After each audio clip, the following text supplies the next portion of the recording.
Now, I have taken it a bit to the extreme with this example because I don't think anyone in life would ever design something like this. But this right here, this is a real building. Someone actually designed this and someone else actually built it. And I don't want any of us to ever do this again. So let me show you how concepts are developed. First things first, let's define what a concept is. A concept is a central idea or underlying vision that guides a design, a project, or work, shaping its form, meaning, and direction, and not only the form. In the architectural context, what does a concept do? It controls the spatial organization of the building, it controls the shape and the geometry, the shading, the sunlight, the circulation, the relationship between the building and the surrounding context, everything in any project from A to Z. But the stronger the concept, the stronger the outcome of the design. But how do we know that we have a strong concept? There's one question that you can ask yourself in the end of any project. Now, if I remove my concept, will the building still function the same? If your answer is yes, then unfortunately you have a weak concept because you have no concept, since the building will still function exactly the same. But if the building will be missing, will fall apart, then you have a strong concept because the concept is the core. And if it falls apart, then everything else falls apart. So that would be your indication that you have a strong concept. But how can we make a strong concept? What does it include? What parts do we work on? What do we have to focus on? Now, a good concept always includes three main aspects that you all have to understand. First and foremost is understanding the place, aka the site, aka your site analysis. You have to understand everything that goes on in your site, starting from where the sun is moving, where the noise is coming from, the circulation around the site, and how people approach the site, the greenery, the slope, the views, every little thing. And you always have to focus on the problems that's going on because you will have to solve these in your design. Second thing is understanding your end user, which are the people who are going to use the building at the end. If you're designing a museum, you have to focus on the visitors. If you're doing a bank, you have to focus on the workers, the experience, kindergarten on the teacher and the kids, and so on. You have to get a full brief, and you have to get creative on how to make the place better for them. Lastly, and the most important one, is designing an experience. It's what a lot of people actually skip. A lot of designers, architects, students, whatever it is. We all forget that architecture isn't experienced all at once. We actually experience it moment by moment the second we step on the design. I want you all to think of yourself as movie directors, just to simplify the idea.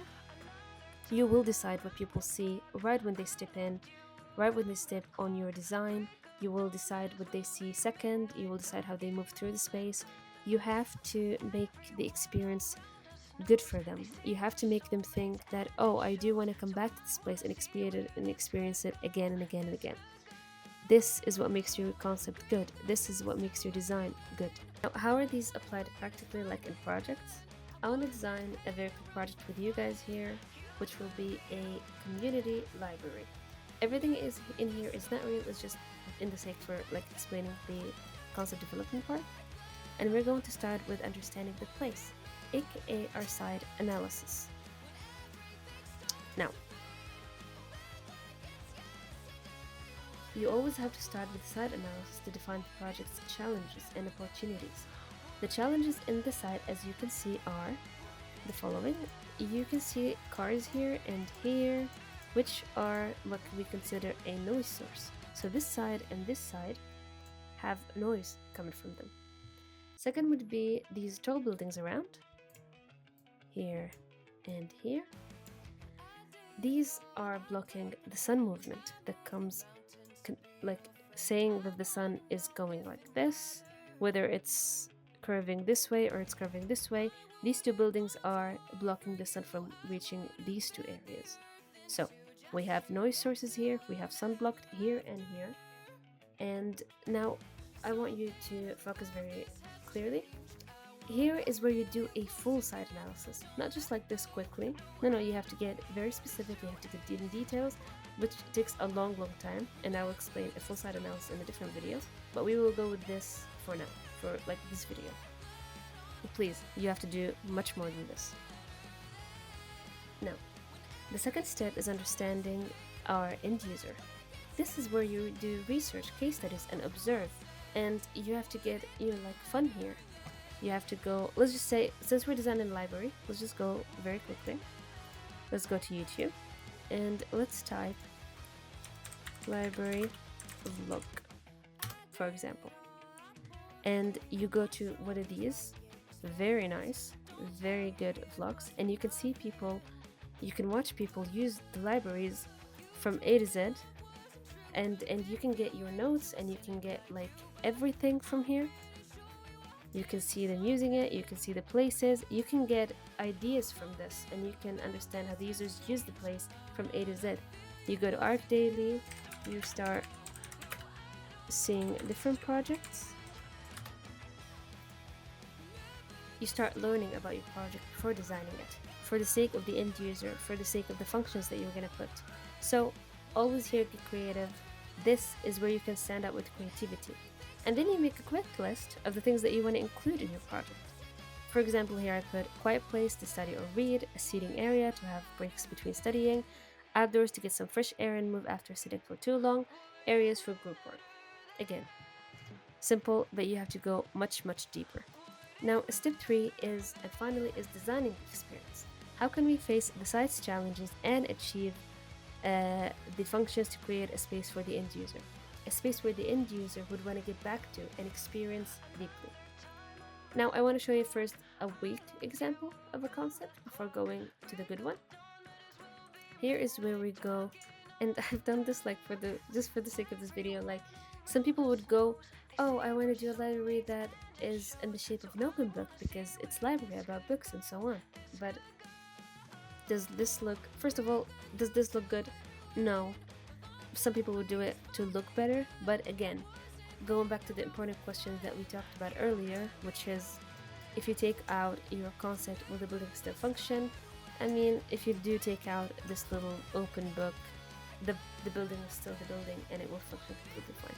So these very poetic ideas and poetic forms are really not it. Like, you can play with the form after you form the concept, but a form is not a concept. It's just what makes a building look pretty. All right, like, this is a real life scenario. Someone actually designed this basket and someone actually built it, and I have no idea how this happened. But please just leave the form to the very end. Let there be creativity inside the building. Now, a good example would be this. Let's start step by step. Let's start with the zoning. Now, in the library, there should be public zones and there should be private zones, right? So, public zones and private ones. And this is our site from earlier, after the analysis we did. Now, the first thing that actually came to my mind, since there is noise coming from here and a noise coming from here, is that we can place the public zones really right outside. So they are, for group work, they are allowed to sit, the people are allowed to sit and talk and like make noise themselves. So having noise come from outside is not really that big deal for them. And but also placing them like right here where there's no light seems a little unfair. So the idea that the sun is moving all the way from here and it's blocked on these two sides, alright, sounds a bit problematic. So the first thing that came to my mind, nothing is blocking the sun from that comes from above to this area. So I'm guessing we could do this to open a court, like an open court to the sky, that the sun can come in and then it can spread to the areas that the sun doesn't actually reach. So this problem can be solved with a quick design strategy like this.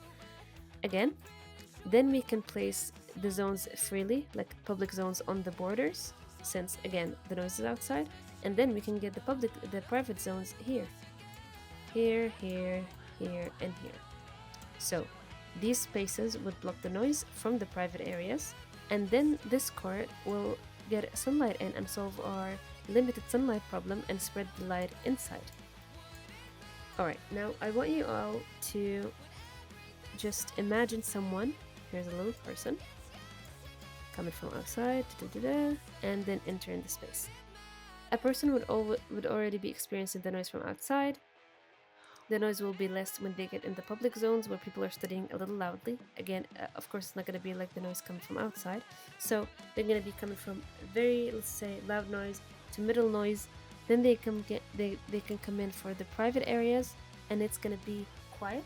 People are gonna be studying. People are gonna be very quiet, solo, and no one's just talking or anything. I'm just imagining the scenario here. And they will reach the courtyard, where it's completely silent, where it's completely calm. Now, I don't want to make this sound too poetic for architecture, but it does. But I want to make a name for the concept here. Let's just call it from chaos to calm. Just a very simple name. Now, this little idea can actually help us with deciding a lot of things, including one, the materials that we use. So the materials on the exterior can be things that actually block the noise. The materials on the inside, on the courtyard, also can be like that. The glass between the courtyard and the spaces, everything can now surround the idea that we have to make the space feel like it's getting quieter the more you move in. This can be the concept that we're talking about.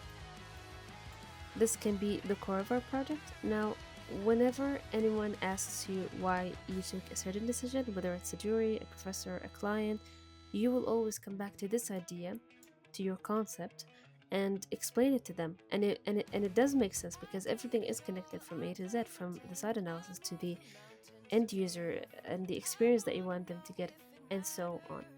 So this is the very first step of your design. Like, now you start thinking logically and connecting the dots between from your research. And now it gets to the point that you have to start creating your plans and your 3Ds and your sections and so on. So let's create these together. First, we wanted to give a name to the concept. Again, let's call it chaos to calm.